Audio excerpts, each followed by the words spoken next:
zawaliha an daira nisfin nahar, yaitu sholat zuhur. Ya, nah, kita diperlihatkan di display ini aqimus sholah, as-sholah di duluki syams. Itu adalah dari mulai sholat zuhur. Ini sholat yang wajib. Kata dalaka zawal, itu dari sholat zuhur. Kemudian sampai kapan? Ila ghasaqil lail. Ghasak sampai malam. Malam itu ghasaqil laili, termasuk di dalamnya adalah sholat maghrib dan isya.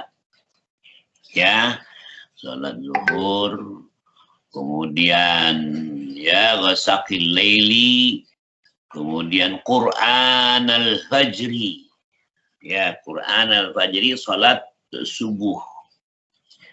Jadi ini yang 5 kewajiban menyelenggarakan dan melaksanakan sholat 5 waktu adanya di sini. Ini ayat yang dijadikan rujukan oleh para ulama tentang kewajiban sholat 5 waktu. Soal bagaimana nanti diperjelas di dalam hadis dan di dalam ilmu fikih. Teknisnya itu saya yakin semua sudah paham. Nah, kemudian dipertegas inna Qur'an al-fajri kana masyhuda. Sungguhnya sholat fajar itu disaksikan oleh Allah Subhanahu wa ta'ala. Maka Imam Al-Maraghi mengatakan tashhaduhu syawahidul qudrati wa bada'iul hikmati wa bahjatul alamil alawi wassubli. Jadi sholat fajar, sholat subuh itu sangat penting. Maka begitu banyak dari tafsiran Al-Quran dari ulama-ulama tafsir menjelaskan sedemikian rupa. Jadi mungkin kita umat Islam sudah terbiasa membaca Al-Quran, tapi lihat tafsirnya yang berbahasa Arab ini, Quran al-Fajri sholatus subhi kana masyhudan, ya. Masyhudan itu disaksikan oleh Allah Subhanahu wa ta'ala. Disaksikan syahawahidul qudrah. Ya, qudrah itu artinya saksi-saksi kemaha besaran kekuasaan Allah. Wa bada'iul hikmah, badi hikmahnya yang sangat indah. Wa bahjatil alam al-alawi wassubli. Jadi juga nanti akan diperlihatkan bagaimana dunia kelas tinggi dan kelas bawah.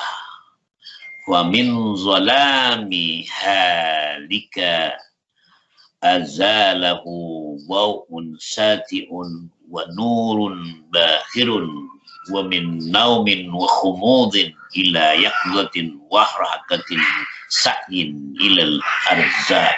Ini subhanallah kita melihatnya ini. Al-Maraghi mengatakan betapa banyak kelebihan sholat subuh ini. Ya, dari pergantian malam kepada siang. Jadi adanya, dari hilangnya kegelapan dengan datangnya cahaya. Ya, kemudian dari badan kita yang istirahat tidak bergerak, kemudian bergerak dan kemudian terdorong untuk mencari rezeki. Jadi semua dicoba untuk diperjelas. Subhanal wahidil khallaq, ya. Nah, kita sebagai hamba Allah pada saat membaca sebagian penjelasan tafsir Al-Quran tentang sholat subuh. Jadi tidak aneh kalau memang banyak dari tafsir Al-Quran yang menjelaskan tentang betapa besarnya pahala bagi orang yang melaksanakan sholat subuh, apalagi dilakukannya secara berjamaah. Ya, bahkan itu hadis-hadis menegaskan di mana keutamaannya sangat indah. Dan mengapa itu sangat besar pahalanya, sangat besar hikmahnya, karena terus terang sholat yang paling berat dilakukan oleh umat Islam sepanjang hari, sepanjang malam, atau di siang dan di malam hari adalah sholat subuh. Nah, waktu itulah manusia masih tidur, nyenyak, tiba-tiba kita harus bangun dan meninggalkan kenikmatan. Tapi di situ ada hikmah yang sangat besar. Ada sesuatu yang harusnya umat manusia paham, ya.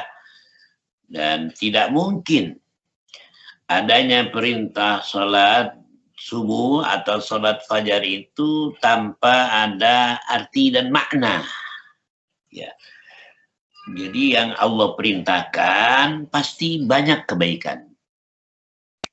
Yang Allah rekomendasikan untuk manusia agar dilakukan itu pasti ada manfaatnya.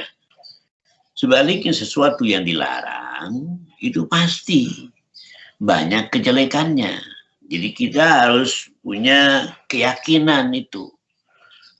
Apa sholat subuh? Ya, kita kan tahu bahwa ion terbaik yang turun ke dunia ini adalah setelah pukul 3 pagi. Nah, pukul 3 pagi itu ya pas pada saat manusia siap-siap untuk sholat subuh.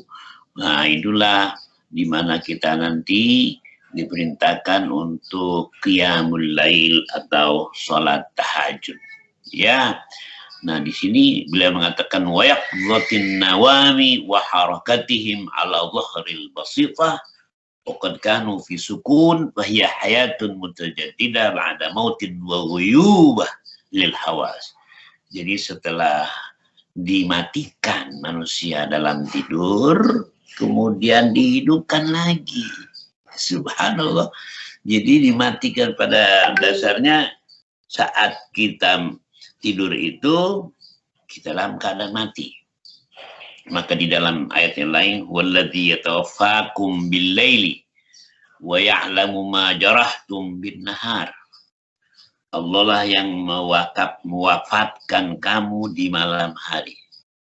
Dan Allah tahu apa yang kamu harus lakukan di siang hari. Jadi pada saat kita tidur, itu kita sebenarnya roh kita keluar dari jasad kita, dari tubuh kita.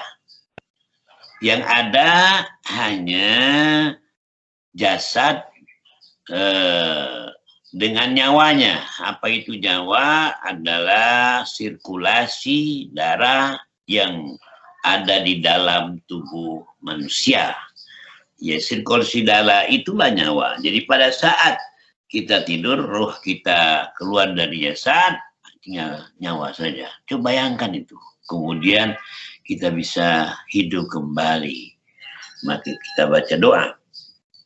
Ya, setelah kita bangun dari tidur kita yang nyenyak, alhamdulillahilladzi ahyana. Segala puji bagi Allah yang telah menghidupkan kami. Ya. Ba'dama amatana, setelah Allah mematikan kami. Wa ilaihin nusyur, dan kepadanya tempat kembali. Jadi kita mati dan hidup. Jadi antara hidup dan mati bagi umat Islam itu adalah sesuatu yang biasa. Jadi nggak usah takut mati. Jadi umat Islam itu kalau takut mati, dia betul-betul nggak percaya kepada firman Allah. Setiap hari kita mati dan hidup.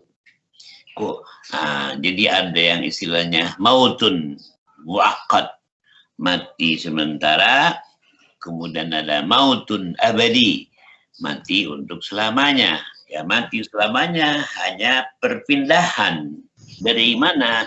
Min alamid dunya ila alamil akhirah, ila alamil barzah, dari alam dunia ke alam barzah. Mal maksud bi alamil barzah wa alamul intidhar, itu alam penantian. Jadi kita harus sudah siap. Maka di dalam ayat ini, wa Qur'anal fajri, inna Qur'anal fajri kana masyhuda. Subhanallah. Mungkin Pak Sabtomo itu diturunkan